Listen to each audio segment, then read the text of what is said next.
আসসালামু আলাইকুম। আমন্ত্রণ বাংলা ভিশন সংবাদে আপনাদের সাথে আছি আমি ফাতেমা জান্নাত আইরিন। শুরুতে বিআরবি কেবল সংবাদ শিরোনাম। বঙ্গবন্ধুর ঐতিহাসিক ভাষণের ৭ই মার্চ আজ স্বাধীনতার ৫০ বছর পরও জাতির উদ্দীপক।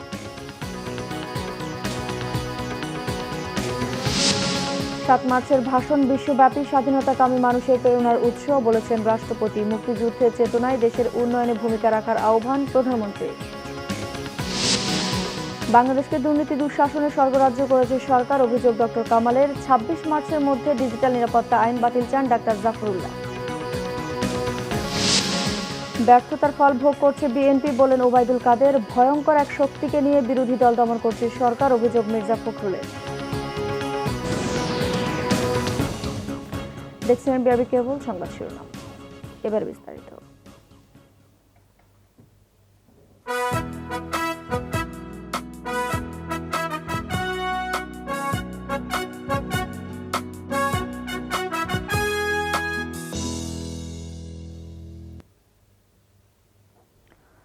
এবারের সংগ্রাম মুক্তির সংগ্রাম, এবারের সংগ্রাম স্বাধীনতার সংগ্রাম।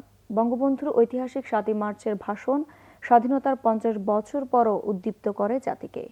ইউনেস্কোর স্বীকৃতির মাধ্যমে এটি এখন বিশ্বজুড়ে স্বাধীনতাকামী মানুষের এক অনন্য দলিল আর অনন্ত অনুপ্রেরণার উৎস। রাজনীতিবিদ ও বিশ্লেষকরা বলছেন, তৎকালীন রেসকোর্স ময়দানে বঙ্গবন্ধু শেখ মুজিবুর রহমানের ভাষণে স্বাধীনতার সুস্পষ্ট ইঙ্গিত ছিল, যা দেশের মানুষকে স্বাধীনতার জন্য শুধু অনুপ্রাণিতই করেনি, প্রস্তুত করে তুলেছে। সৈয়দ আব্দুল মুহিতের রিপোর্ট। ১৯৭১ সালের ৭ই মার্চ বসন্তের বিকেলে বঙ্গবন্ধু যখন মঞ্চে ওঠেন, তখন দেশের স্বাধীনতার আন্দোলন তুঙ্গে। লাখো জনতার সামনে বঙ্গবন্ধু তুলে ধরেন বাঙালিকে বঞ্চিত করার ইতিহাস। বাংলার মানুষ মুক্তি চায়, বাংলার মানুষ বাঁচতে চায়, বাংলার মানুষ তারা আজ তার অধিকার চায়। বঙ্গবন্ধু স্বাধীনতার মূল মন্ত্রে উজ্জীবিত হলেও ভুলে যাননি নিরস্ত্র বাঙালির নিরাপত্তার কথা। সামরিক আইন মাশাআল্লাহ উদ্ধ করতে হবে, সমস্ত সামরিক বাহিনীর লোকদের ব্যারাকে ফেরত দিতে হবে, আর জনগণের প্রতিনিধির কাছে ক্ষমতা হস্তান্তর করতে হবে। শোষণের বিরুদ্ধে মানুষকে জাগিয়ে স্বাধীনতার স্থপতি বঙ্গবন্ধু শেখ মুজিবুর রহমান পাকিস্তানিদের বিরুদ্ধে প্রবল প্রতিরোধের কথা বলেন। প্রত্যেক গ্রামে, প্রত্যেক মহল্লায়, প্রত্যেক ইউনিয়নে, প্রত্যেক সাব ডিভিশনে আওয়ামী লীগের নেতৃত্বে সংগ্রাম পরিষদ গড়ে তোলো এবং তোমাদের যা কিছু আছে তাই নিয়ে প্রস্তুত থাকো। তিনি জানতেন যে তিনি হয়তো গ্রেপ্তার হবেন অথবা তাকে মেরে ফেলা হবে, তাই তিনি আগেই তিনি পরিষ্কারভাবে বলে দিয়েছিলেন, আমি যদি হুকুম দেবার নাও পারি, তোমাদের যা কিছু আছে তাই নিয়ে শত্রুর মোকাবেলা করো। তিনি কিন্তু শত্রু পাকিস্তানিদেরকে চিহ্নিত করে দিয়েছিলেন।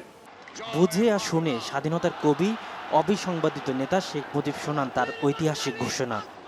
রক্ত যখন দিয়েছি, রক্ত আরো দেব, এই দেশের মানুষকে মুক্ত করে ছাড়বো ইনশাআল্লাহ।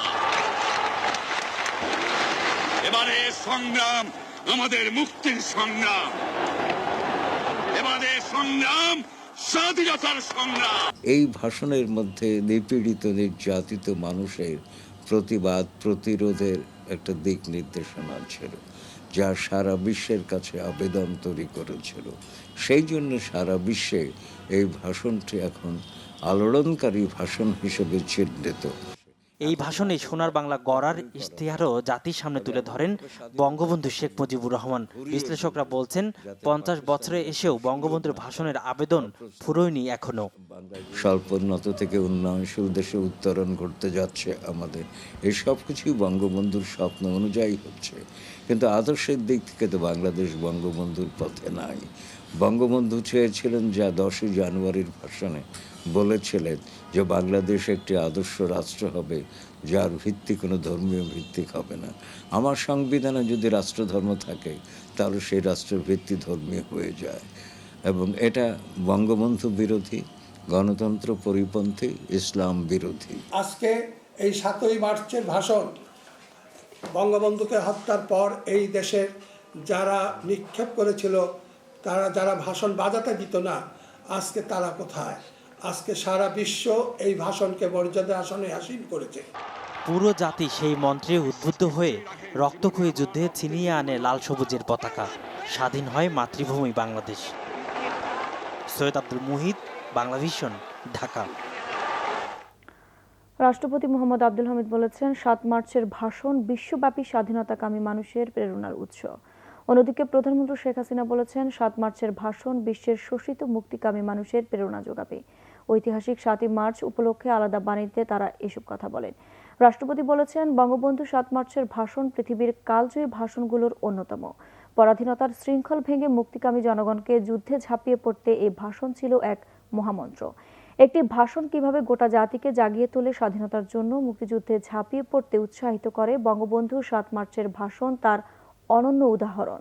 অন্যদিকে প্রধানমন্ত্রী শেখ হাসিনা বলেছেন, বাংলাদেশের স্বাধীনতা সংগ্রামে অমিত শক্তির উৎস ছিল ঐতিহাসিক এই ভাষণ। বঙ্গবন্ধুর এই ভাষণ আমাদের ইতিহাস, জাতীয় জীবনের এক অপরিহার্য ও অনস্বীকার্য অধ্যায়, যার আবেদন চির অম্লান। মুক্তিযুদ্ধের চেতনায় দেশের উন্নয়নে ভূমিকা রাখার আহ্বান জানিয়ে প্রধানমন্ত্রী বলেছেন, ৭ মার্চের এই হক আমাদের অঙ্গীকার। ডিজিটাল নিরাপত্তা আইন বাতিলের দাবি জানিয়ে গণফোরাম সভাপতি ডক্টর কামাল হোসেন বলেছেন, কোনো কালাকানুনে মানুষকে দমিয়ে রাখা যাবে না, মানুষ তার অধিকার আদায় করে নেবেই। গতকাল জাতীয় প্রেস ক্লাবে এক সংবাদ সম্মেলনে গণফোরাম সভাপতি এসব কথা বলেন। ডক্টর কামাল বলেন, ক্ষমতায় টিকে থাকার অপকৌশল হিসেবে সরকার বিভিন্ন কালাকানুন জারি করছে। ডিজিটাল নিরাপত্তা আইন তারই অংশ, যার অপপ্রয়োগের মাধ্যমে মানুষের বাক স্বাধীনতা হরণ ও কণ্ঠরোধ করছে সরকার। সংবাদ সম্মেলনে গণফোরামের পক্ষ থেকে আরো বলা হয়, গণতন্ত্র ও আইনের শাসনের পরিবর্তে সরকার বাংলাদেশকে দুর্নীতি দুঃশাসনের স্বর্গরাজ্যে পরিণত করেছে।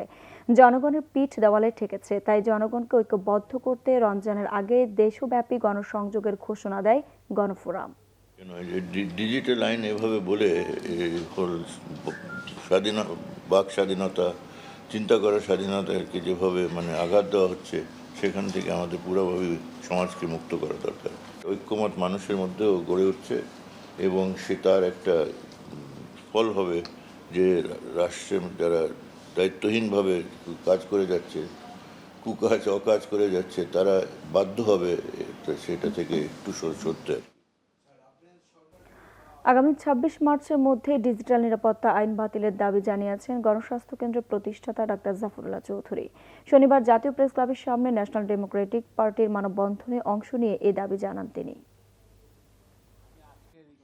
আপনি জনগণের মানুষ প্রমাণ করার জন্য এটা ২৬শে মার্চের আগেই এই কালা কানুনটা বাতিল হয়। এখন সময় এসছে সবাই সময়গতভাবে সকল সমস্যা নিয়ে আলাপ করে রাস্তায় সব সময় পথে থাকা, যতদিন না পরিবর্তন হবে। নিজেদের রাজনৈতিক ব্যর্থতার দায় বিএনপি নির্বাচন কমিশন সরকার ও জনগণের উপর চাপাচ্ছে মন্তব্য করেছেন আওয়ামী লীগ সাধারণ সম্পাদক ওবায়দুল কাদের। স্বাধীনতার সুবর্ণ জয়ন্তীর কর্মসূচির নামে বিএনপির ইতিহাস বিকৃত জাতিকে হতাশ করেছে। দলটির ৭ মার্চের কর্মসূচি রাজনৈতিক ভণ্ডামি বলেও মন্তব্য তার। ২৩ বঙ্গবন্ধু অ্যাভিনিউতে অনুষ্ঠিত হয় ঢাকা মহানগর উত্তর ও দক্ষিণ আওয়ামী লীগ এবং সহযোগী সংগঠনের সাথে দলের সম্পাদক মণ্ডলীর সভা। মুজিব বর্ষ ও স্বাধীনতার সুবর্ণ জয়ন্তী উপলক্ষে দলীয় কর্মসূচি ঘোষণা করেন আওয়ামী লীগ সাধারণ সম্পাদক ওবায়দুল কাদের। বলেন, একটি স্বার্থান্বেষী গোষ্ঠী দেশবিরোধী ষড়যন্ত্রে লিপ্ত, দেশে বিদেশে চলছে অপতৎপরতা। স্বাধীনতার সুবর্ণ জয়ন্তীতে বিএনপির কর্মসূচি লোক দেখানো বলেও মন্তব্য তার। স্বাধীনতার সুবর্ণ জয়ন্তী নিয়ে বিএনপি গৃহীত কর্মসূচি এবং কর্মসূচির নামে ইতিহাস বিকৃতির নির্লজ্জ আস্ফালন জাতিকে গভীরভাবে হতাশ করেছে। ৭ই মার্চ পালন করছে, আবার আরেকদিকে বলছে একটি ভাষণ স্বাধীনতা এনে দেন। আসলে এই কথাটি বলার জন্যই তারা ৭ই মার্চের আলোচনা করছে। এটা হলো তার আরেকটা রাজনৈতিক ভণ্ডামি। ওবায়দুল কাদের বলেন, বিএনপি নেতাদের সাম্প্রতিক মন্তব্যে দলটির খুনের রাজনীতির চরিত্র আবারও স্পষ্ট হয়ে উঠেছে। নেতিবাচক রাজনীতির কারণে বিএনপির ভোট কমেছে বলেও মত তার। পৌরসভা নির্বাচনের অভিজ্ঞতা থেকেও তাদের ভোট নেই, এটা তারা বুঝতে পেরেছে। সে কারণে তারা আজকে নির্বাচন থেকে সরে দাঁড়াচ্ছে। তারা নিজেদের রাজনৈতিক ব্যর্থতার দায় নির্বাচন কমিশন, সরকার, জনগণের উপর চাপিয়ে দেওয়ার চেষ্টা করছে। বিএনপিকে ষড়যন্ত্রের পথ পরিহারের পরামর্শ দেন আওয়ামী লীগ সাধারণ সম্পাদক। ননশীল দেশে তাইমুর রশিদ, বাংলা ভিশন, ঢাকা। সাফল্য বিএনপি মহাসচিব মির্জা ফখরুল ইসলাম আলমগীরও বলেছেন, পিছন থেকে একটি শক্তি সরকারের সমালোচনাকারীদের দমনে ভয়ঙ্কর নির্যাতনের পথ বেছে নিয়েছে। প্রতিবাদ করলেই তুলে নিয়ে যাওয়া হচ্ছে বলে অভিযোগ করেন তিনি। আর দলের স্থায়ী কমিটির সদস্য মির্জা আব্বাস বলেন, নেতাকর্মীদের সাহস সঞ্চয় করে এই সরকারকে রুখে দিতে হবে। বিএনপির ভারপ্রাপ্ত চেয়ারম্যান তারেক রহমানের 15তম কারাবন্দী দিবস উপলক্ষে ঢাকা রিপোর্টার্স ইউনিটিতে আলোচনা সভা করে বাংলাদেশ ছাত্র ফোরাম ও উত্তরাঞ্চল ছাত্র ফোরাম। এতে দলের মহাসচিব মির্জা ফখরুল ইসলাম আলমগীর বলেন, দেশি ও আন্তর্জাতিক চক্রান্তের বিরুদ্ধে লড়াই করতে হচ্ছে বিএনপিকে। তাঁর অভিযোগ, সরকারের সমালোচনা করলেই সাধারণ মানুষের ওপরও নেমে আসছে নির্যাতন। কার্টুনিস্ট কিশোর জেল থেকে বেরিয়ে যে স্টেটমেন্ট দিয়েছে, এই স্টেটমেন্টেই বোঝা যায় যে ভয়ঙ্কর একটা শক্তি পেছন থেকে এই সরকারের আড়ালে থেকে সরকার তার জন্য স্ক্রিন তৈরি করেছে। সেই স্ক্রিনের থেকে যারাই এই সরকারের বিরোধিতা করছে, যারাই রাষ্ট্রপ্রধানের বিরোধিতা করছে, যারাই সরকার প্রধানের বিরোধিতা করছে, তাদেরকে নিশ্চিহ্ন করে দেওয়ার জন্য অমানবিক নির্যাতন করা হচ্ছে। এদিকে ডিজিটাল নিরাপত্তা আইন বাতিল এবং লেখক সাংবাদিক হত্যার প্রতিবাদে জাতীয় প্রেস ক্লাবের সামনে সমাবেশ করে জাতীয়তাবাদী স্বেচ্ছাসেবক দল। সমাবেশে বিএনপি স্থায়ী কমিটির সদস্য মির্জা আব্বাস বলেন, মানুষের অধিকার প্রতিষ্ঠায় সোচ্চার হতে হবে সকলকে। ডিজিটাল বাংলাদেশ বলেন ভালো কথা, ডিজিটাল আইনটা কিসের? ডিজিটাল অ্যাক্টে আমাদের জেলে যেতে হবে, আমরা কথাই বলতে পারবো না। তো প্রিয় ভাইরা, এভাবে চলবে না। আপনারা সাহস করে এখানে বসে আছেন, আমি আপনাদেরকে ধন্যবাদ জানাই। আমাদেরকে আরো সাহস শক্তি সঞ্চয় করতে হবে। এই যে স্বৈরশাহীর বিরুদ্ধে রুখে দাঁড়াতে হবে।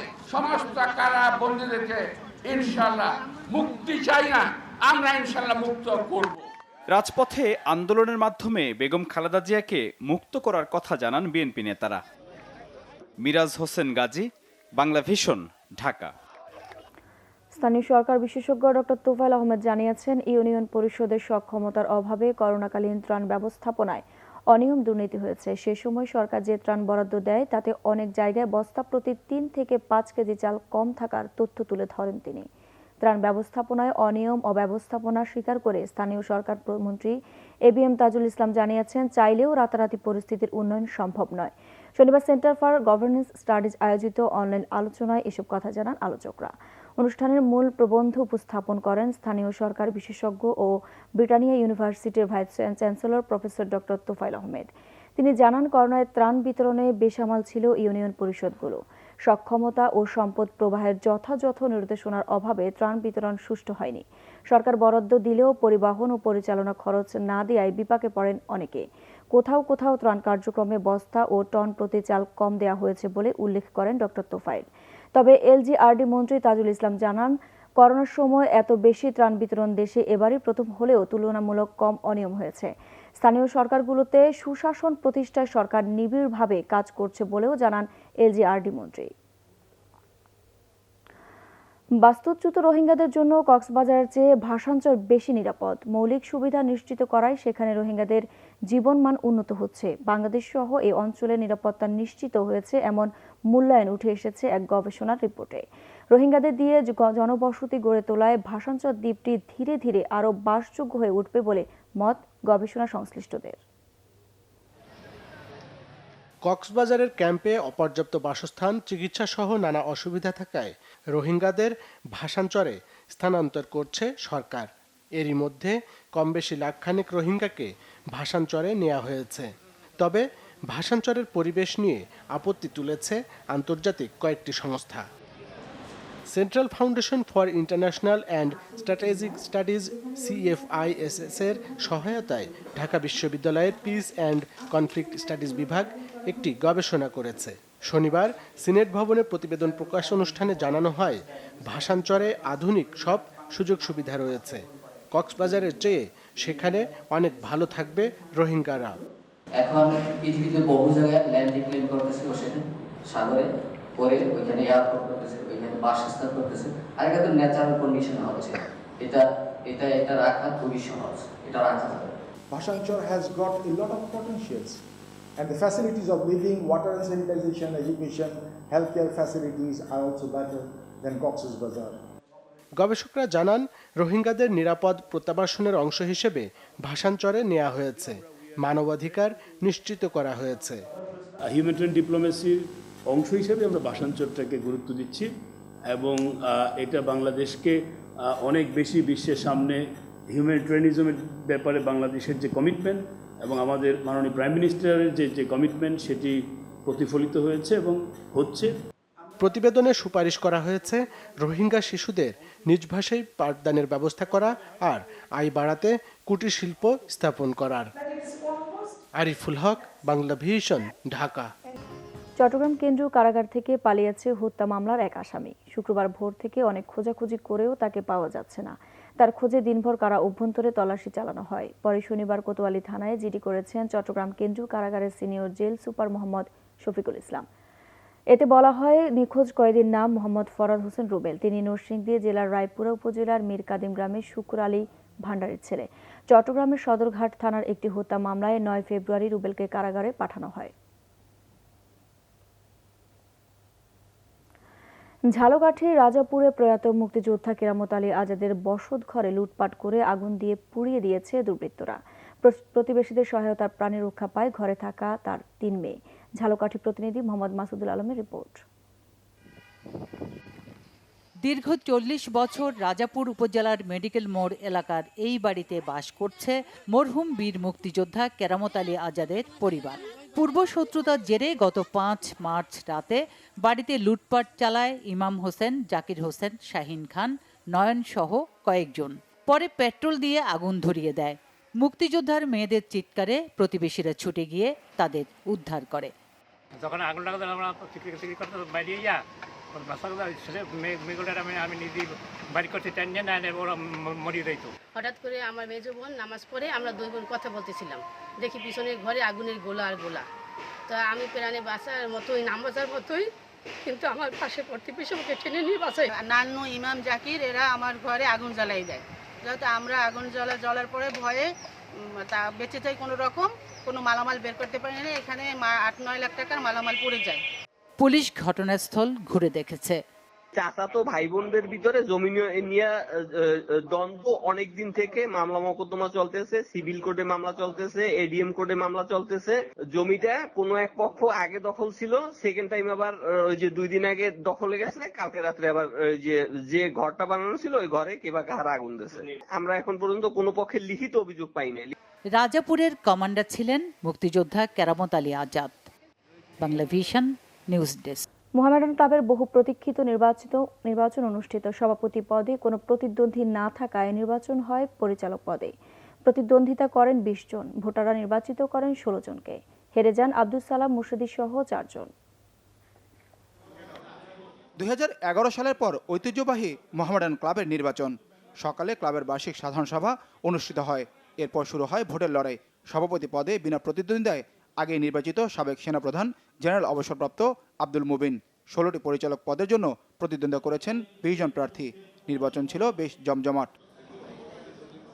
337 জন ভোটারের মধ্যে ভোট দেন 239 জন, বাতিল হয় 7টি ভোট। নির্বাচিত হয়েছেন 16 জন। সর্বোচ্চ 226 ভোট পান শফিউল ইসলাম। বাদ পড়েন বাফুফে সিনিয়র সহসভাপতি আব্দুল সালাম মুর্শিদি, মোস্তাকুর রহমান, সাজিদ এ আদেল ও কামরুন্নাহার ডানা। প্রকৌশলী কবির আহমেদ ভুইয়া, প্রকৌশলী গোলাম মোহাম্মদ আলমগীর, মঈনুদ্দিন হাসান রশিদ, মাসুদুজ্জামান, মাহবুল আলম আনাম। নতুন দায়িত্বকে চ্যালেঞ্জ হিসেবে নিচ্ছেন নির্বাচিতরা। আশা করব আপনাদের সকলের সহযোগিতায় মোহামেডান ক্লাবের যে হারানো ঐতিহ্য সেটা আমরা ফিরিয়ে আনার আপ্রাণ চেষ্টা করব। এই নতুন কমিটি, নতুন নেতৃত্বে আমার মনে হয় আমাদের যে পরিবর্তনটি দরকার ছিল অনেক দিনে, সেই পরিবর্তনটি আসবে। ক্রিকেট, ফুটবল, হকি, এখানে আমাদের ডাইরেক্টর লেভেল একজন দায়িত্ব থাকা উচিত এবং প্রিভিয়াস যারা প্লেয়ার আছে, যারা আমাদের ক্লাবের সদস্য, তাদেরকে সম্পৃক্ত করে এবং ম্যানেজার যেটা ওইটাও আমাদের পুরানো আমাদের আগের প্লেয়ার থেকে সম্পৃক্ত করে আমরা মনে করি যে এইটাকে আমরা অনেকটাই ওভারকাম করতে পারবো। মোহামেডানকে আবারও সেরাদের কাতারে দেখতে চান ক্লাব সদস্যরা। ফরমার যারা প্লেয়ার আছে এরা ইনভলভমেন্টটা আরও বাড়বে ক্লাবের প্রতি এবং ওদেরকেও ডাকা হবে দল গঠনের ক্ষেত্রে।